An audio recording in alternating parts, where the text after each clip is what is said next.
आपके अंकुश में कमी है और उसका अंकुश को मजबूत करना पड़ेगा। ठीक है, इस पर संजीव जी से जवाब ले लेंगे हम, लेकिन उससे पहले शांति प्रसाद जी के पास चलते हैं। शांति प्रसाद जी, आपने भी सुना होगा उत्तराखंड क्रांति दल ने उत्तराखंड के लिए बहुत लड़ाइयां लड़ी हैं और ये भी उत्तराखंड में ही आता है, चाहे हरिद्वार हो या देहरादून। मुझे लगता है कम से कम आप इस बात से नहीं कहेंगे कि ये तो हमारे क्षेत्र का मामला नहीं है, क्योंकि ये आपके प्रदेश की बात है। आप देखिए हरिद्वार में किस तरीके के हालात हैं। वो कह रहे हैं कि हमारे अधिकारियों जो हैं वो हमारी मेयर की सुनते नहीं है, पार्षद हमारी मेयर को काम नहीं करने देते, जबकि ऐसा तो नहीं है कि हालात सिर्फ एक जगह पर ऐसे हैं। आप लोग वहीं के निवासी हैं, आप लोग बेहतर समझते होंगे कि आखिर कैसे हालात दिखाई दे रहे हैं, आम जनता को कितना परेशान होना पड़ रहा है। आपकी इस राजनीतिक आरोप प्रत्यारोप के बीच आम जनता क्या करे सर? देखिए गरिमा जी, इस बात को तो समझने पड़ेगा कि भारतीय जनता पार्टी की सरकार है, शहरी विकास मंत्री भारतीय जनता पार्टी का है, हरिद्वार में भी विधायक जो है भाजपा का है और ऋषिकेश में भी, ऋषिकेश में मेयर भी उनकी है। G20 की तैयारी चल रही है और उसमें एक हल्की सी आंधी से जो खलल मचा है, टेंट उखड़ गए, बोर्ड उखड़ गए और सरकार लीपापोती पे उतर आई।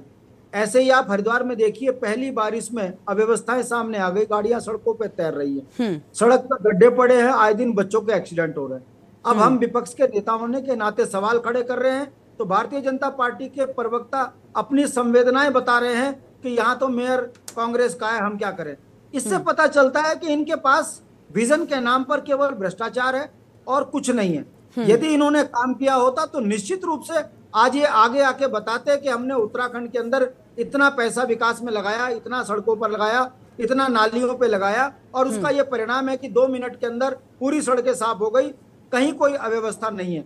सवाल इस बात का है गरिमा जी कि यात्रा सीजन होता है तब ये यात्री परेशान होते हैं, तब आप डिबेट चलाते हो।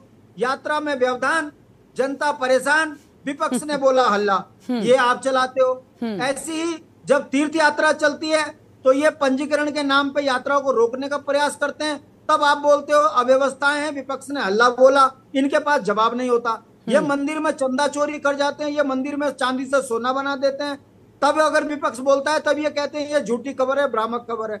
उज्जैन से लेकर देश तक हर जगह पर भाजपा एक चीज में नंबर 1 है, इसके लिए इनको साधुवाद दिया जाएगा। 40% कमीशन खाने में, जनता की भावनाओं को भड़काने में, विकास के नाम पर लूट इन्होंने मचाई है, इससे कोई नकार नहीं सकता। सवाल इस बात का नहीं है कि हम विपक्ष के नेता हैं और हम आवाज उठा रहे हैं।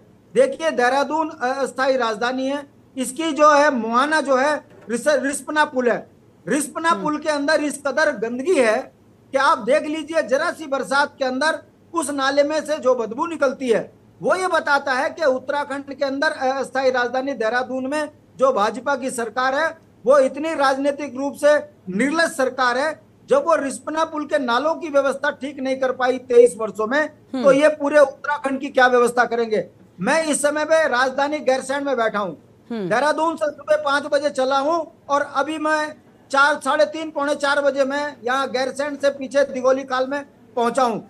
बताने कहने का मतलब है कि रास्ते भर में बरसात में जो दिक्कतें हमने झेली हैं, यदि ये उत्तराखंड का असली चेहरा है तो सोचिए जो यात्री हेमकुंड साहिब के लिए निकले हैं वो कितना परेशान होंगे। और दूसरी बात, आपके प्रदेश में आकर वो आपके प्रदेश के बारे में किस तरह के का अनुभव लेकर जाएंगे, ये भी आपको ही सोचना चाहिए।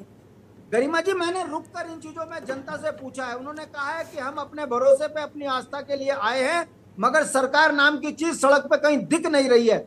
हाँ, इतना जरूर है, देहरादून के अंदर ट्रैफिक कंट्रोल करने के लिए सुबह 7 बजे से गाड़ियां उठाना शुरू कर देते हैं पुलिस वाले, मगर जब कोई पूछता है कि बताइए देहरादून में पार्किंग कहाँ है, पार्किंग तक तो इन्होंने बेच खाई, मॉल बनाकर, दुकान बनाकर। तो जब व्यापारी सत्ता में पैसा कमाने की मानसिकता से काम करेंगे तो जनता को यही परेशानियों का झेलना पड़ेगा। बरसात आएगी तो गाड़ियां चढ़ेंगी, यात्री आएंगे तो जाम से परेशान होंगे। ठीक है, अगर हम कोई सवाल खड़ा करेंगे तो मुकदमे हम पे लगेंगे, अगर ज्यादा बोलेंगे धारा 144 लगा देंगे, जनता की आवाज को दबा देंगे। ये तानाशाही लोकतंत्र में बहुत लंबे समय तक नहीं चलती। वर्तमान स्थिति उत्तराखंड की बड़ी जवाब देते संजीव जी से। संजीव जी, आपने सुन लिया होगा। संजीव जी जल्दी से आखिरी प्रतिक्रिया आपकी।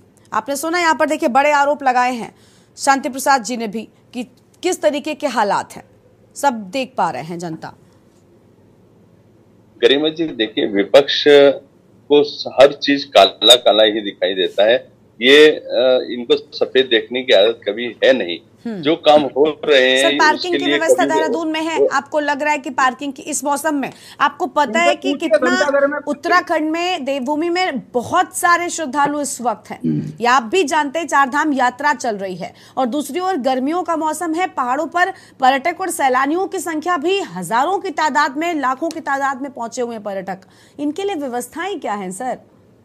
कैसा अनुभव लेकर जाएंगे ये उत्तराखंड सर? गरिमा जी, मेरे को बोलने का बिल्कुल, मैं आपकी प्रतिक्रिया चाहती हूँ। ठीक है गरिमा जी, देखिए, हाँ, अभी बरसात का सीजन आरंभ हो गया।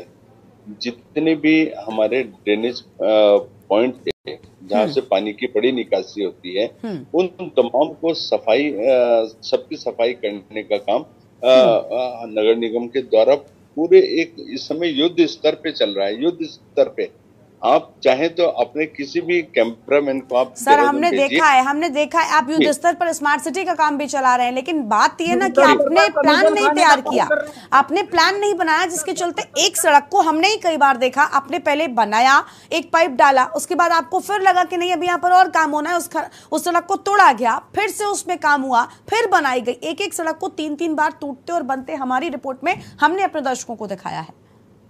गरिमा जी, हाँ, देखिए, टेक्निकल काम होता है ना, टेक्निकल काम होता है। अभी प्लीज शांति प्रसाद जी, बीच में नहीं, उनको बोलने दीजिए। चुप रहेंगे या बकवास करते रहेंगे? आप बोलिए, संजीव जी जल्दी से आप बोलिए। शांति प्रसाद जी प्लीज, बीच में नहीं, समय व्यर्थ होता है। मैं आपके पास आती हूँ, पूरा मौका देती हूँ, कोई कह नहीं सकता। संजीव जी बहुत कम समय, जल्दी से अपनी बात को पूरा करिए, 2 सेंटेंस में। हाँ बोलिए। गरिमा जी, देखिए, आपने कहा एक सड़क बनाते हैं और सीवर का काम होता है, फिर तोड़ते हैं। मैंने कहा टेक्निकल इशू कई बार आ जाते हैं, और अगर कोई टेक्निकल फॉल्ट आ गया और उसके बाद पूरा काम होने के बाद फिर पूछो चाउमीन बेचते करोड़ों रुपए कैसे कमाए जाते हैं नगर निगम के? शांति प्रसाद जी प्लीज बीच में नहीं बोलिए। तो उस चीज का कोई लाभ है क्या?